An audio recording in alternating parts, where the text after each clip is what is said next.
Hello and welcome to the Hairdresser Strong Show. I'm your host, Robert Hughes, and this is my guest, Diana Varvaro. Diana Varvaro is joining us from New York. She's at Paul Mitchell NYC. We're going to hear all about what that's like coming up, and also she's got some really interesting insight on things like soft skills, professional development, and education, culture, etc. And but anyway, Diana, why don't you introduce yourself? Okay, so my name is Diana Varvaro. I'm currently the education leader and future professional advisor for Paul Mitchell, the school NYC. I have been in education for 9 years. I've always loved this industry since I was little. I know you probably hear like a lot of hairdressers say that they used to, color and cut their Barbie dolls. That was me. And then also growing up, I was in beauty pageants and I did modeling. And I really loved it. I loved like the whole behind the scenes. I loved getting ready. I loved entertainment. I honestly always wanted to be a movie star as a kid.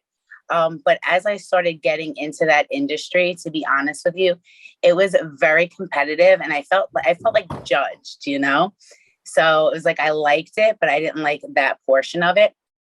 And since I always was into hair and makeup, that's what made me say, like, you know what? I love this industry, but I want to be behind the scenes, not directly in front, which is funny because now, I do a lot of speaking and you're still kind of in front of the camera, but it took me a little while to develop into that. In the beginning, I was a little bit shy, but I always loved the industry. I knew exactly what I wanted to do. I went to the Paul Mitchell School, which was amazing. Thank God I was blessed to go to that school. And I was really set up for success from the beginning. So everything kind of happened pretty fast for me. As soon as I graduated school, which I was like valedictorian, I was so into going to school. I loved education. I loved mentoring other students also at that point. So it made me know that I would definitely want to get into that portion at some period of time. But I started off really doing a lot of freelance work, which was super exciting for me because that kind of allowed me, that behind the scenes action that I really liked as, being a child. So I did a lot of fashion weeks. I worked for Bella Magazine and I did some independent films, stuff like that. So I really enjoyed that aspect. I did work in a salon as well. So I kind of was doing both.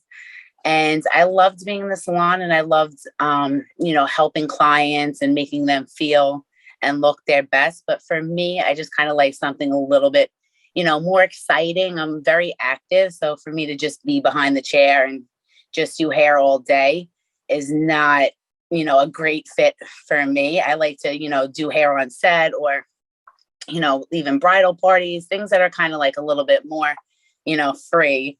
So I had the opportunity to go back and teach at Paul Mitchell after a couple of years in the industry. So I jumped at that opportunity because for me, I always love to give back and I love to help people and mentor people. And I enjoy that from when I was in the from when I was in the school. And then also when I was in the salon, it was funny because when I first started here, I was, this young girl coming into the salon and there was a lot of older people that worked there. And I met my first mentor, Lisa Pelletier, and she took me under her wing and she told me, like, there's two people in this industry. It's either movers and shakers or pissers and moaners. She's like, and I could tell that, you're a mover and a shaker. I was like, yes, definitely. So in Paul Mitchell, we talk about visionaries, resistors, and fence sitters. So I always wanted to be a visionary. So I kind of went in the salon and started educating these, older women on all these different systems and culture that we had in the school. And, of course, my boss loved it, but the other people that worked there were kind of like, who is this girl, And then when I was able to go back to Paul Mitchell and educate there, it really just like fed my soul for being able to really educate and mentor and give back and just be there for all these people that are starting out in the industry that maybe are like a little bit nervous or going through different things, and just to be able to guide them and help them the way that I was guided and helped. I felt like that kind of like changed my life. So I wanted to be that, day maker for other future professionals and getting started in the industry. Cool. That's awesome. Um, So how long have you been are you full time at Paul Mitchell's school? Yes. Okay. And you've been full time for 9 years? Yes. Okay, awesome. That's great. Why don't you let the viewers who aren't familiar with Paul Mitchell School, why don't you tell us a little bit about what it's like being an educator at Paul Mitchell, like from the culture or day to day or whatever you think is important for people to kind of understand this Paul Mitchell experience that you've been living for the last 9 years. So Paul Mitchell honestly changed my life. When I started going to Paul Mitchell, I went through a difficult time with the loss of my grandmother, and then my father died unexpectedly 4 weeks into school. And the love and support that comes along with the Paul Mitchell School or the Be Nice or Else culture is just like unexplainable. So I don't know if you ever heard of the book Be Nice or Else by Win Claybaugh. It teaches you basically how to be a nice person. And when they say or else, it's not like anything bad's going to happen to you. It just means like if you're not nice, you're not going to be successful, because honestly, that's what it takes to be in the industry. And just at Paul Mitchell, where we meet people where they are. So we understand like people come from different walks of life. People go through different things. People have different dreams and they have struggles, and we're there to help them and guide them from the beginning to the end. We just push them. We help them grow. Having empathy and just really being able to put yourself in someone else's shoes. Sometimes people may be labeled as not a good student, or, like I said, we talk about visionaries, fence sitters, and resistors. Like you could just be like, oh, they resist, like they're a resistor, they're not going to get it. But they are. It's just you have to be able to know how to approach people in different ways in which they're able to be receptive to. Once you have an understanding of what people are going through, you could then game plan with them to help them to reach success and the potential. If you see the potential in somebody, sometimes not everybody has a lot of support at home. So sometimes we get future professionals who always wanted to do this, but their parents wanted them to go to college or wanted them to take a different path. Sometimes there's a misconception that hairdressers can't be successful, and that's obviously so untrue. So just being that person to an inspiring artist, to let them know that I see potential in you and I care about you and I'm here for you. Just those few words could really change a person's life and really help them to be able to get past what, labels they have already put on themselves or that other people put on them. So I really love that about Paul Mitchell. I love that we're a community of giving back. So we actually have a fundraising campaign, which we do every year. We raise money for 10 different charities. And this year we raised over $10,000 from all the Paul Mitchell schools combined. Our school raised $10,831, and Nice. with only 26 students. But it's it's just when you are able to give back to people, it's just the most rewarding thing in the world. And to be able to help other people realize that, success, like John Paul DeJoria says, success unshared is failure. So to be successful isn't measured by how much money you make. It's measured by you being able to make a difference in this world and do what you love. And I feel like that makes you rich right there. Cool. That's awesome. So I think what you're talking about, the Be Nice or Else, I have heard of that. I have been to one just randomly. I don't even know how I ended up getting the invitation, but I ended up at a talk at Paul Mitchell Temple in Frederick when Clayball happened to be there. I mean, I must not just happened upon it. I'm sure I was invited to it, but it was a long time ago, and it's cool. And I really liked it. I mean, I'm talking like 10 years more ago, but I really liked it, and I'm glad to see that it's still being used. You're talking about all these little things that you can do for as far as Be Nice or Else, and how that could change someone's whole day. I think that's totally cool, because you can talk about it in terms of with your guests at the salon, like do people come to see you, like if you can be aware of other people and like be in tune with them, definitely with your colleagues or your team members, and transferring over to salons. Do you have anything to expand on salon culture in regards to this conversation? Yes, definitely. So a lot of salons, I feel like do not have systems in place. I feel like culture and systems kind of go hand in hand. So when everybody has a common goal and they're able to come together and just respect each other, work as a team, put other people first. And definitely, especially with your guests, obviously, you need to, it's not about how you make them look, but rather how you make them feel. And being nice, honestly, is a skill that everyone needs. So it's not just for hairdressers. If you're a dentist and you're nice, you're going to have more patients. If you're a nasty waitress, nobody's going to want to sit at your table.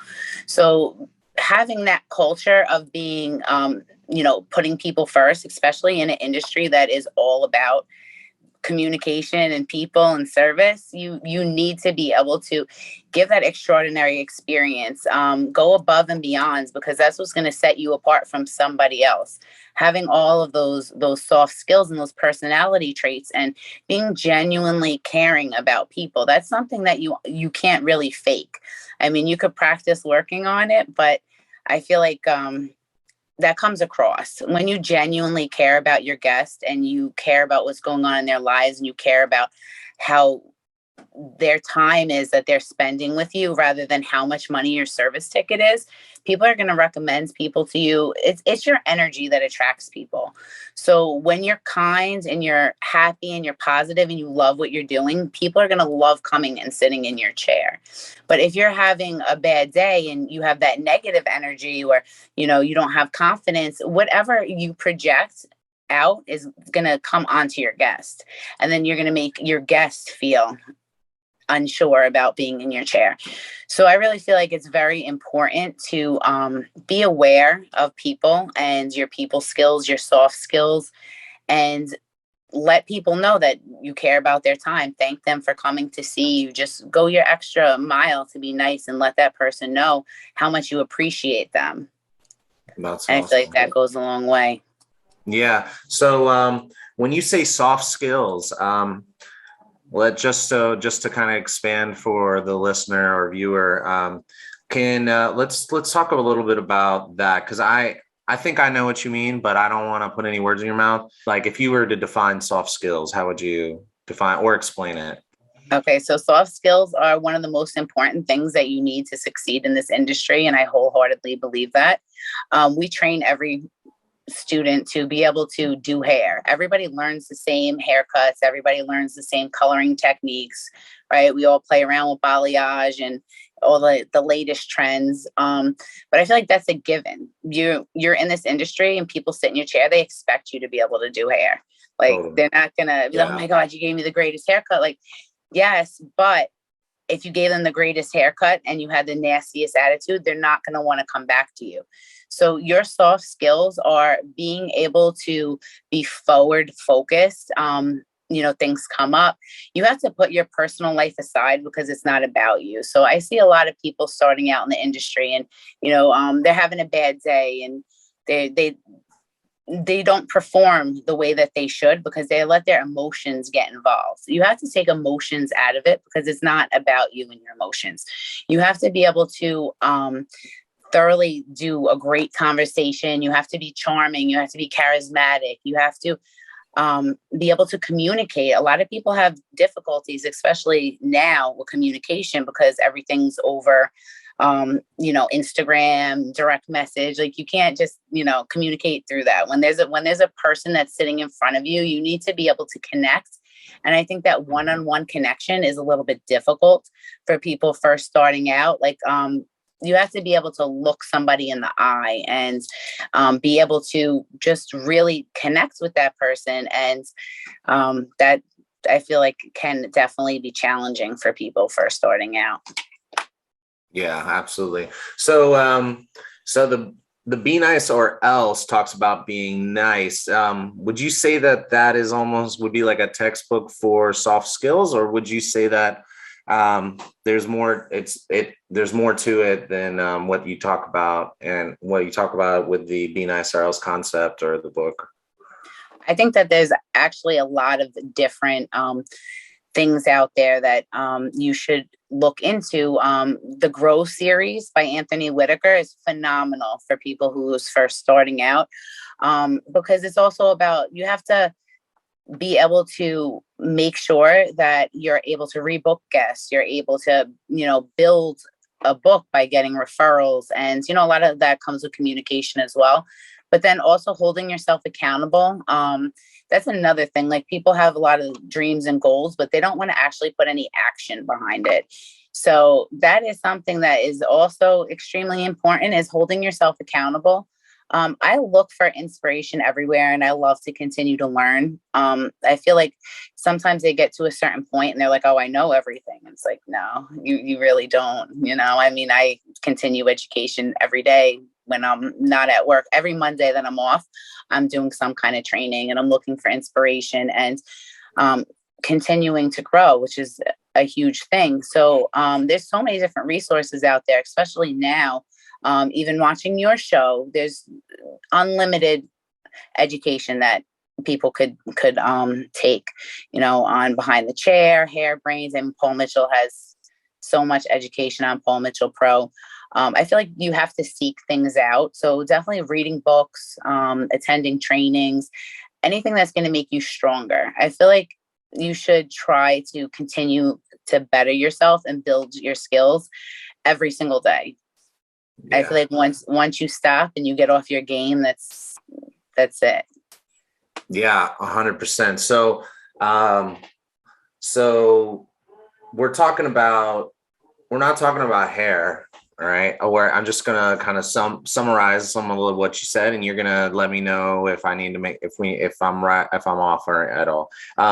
So when we're talking about soft skills, what I hear you saying is to be successful in this industry has, like, being good at hair is the assumed part, and then and on that, and in that context, you should always maybe just know that you might not know what you don't know if you think you know everything, and or just stay open-minded and stay a student forever. I totally agree with the technical side of stuff. We're always learning. Like, I don't know any hairdresser that I respect that thinks they know it all, period.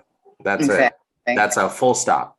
Okay. And then as far as, like, the ones that are super successful, even if they don't attend a lot of training education, they're always on their phone looking at videos or something, maybe not going to classes, saying there's a right and wrong way to go, how to get this education, to each their own. But I totally agree, like, stay on top of it. But what we're really talking about here is not hair. We're talking about how to communicate, how to empathize, how to be self-aware, and how to hold yourself accountable.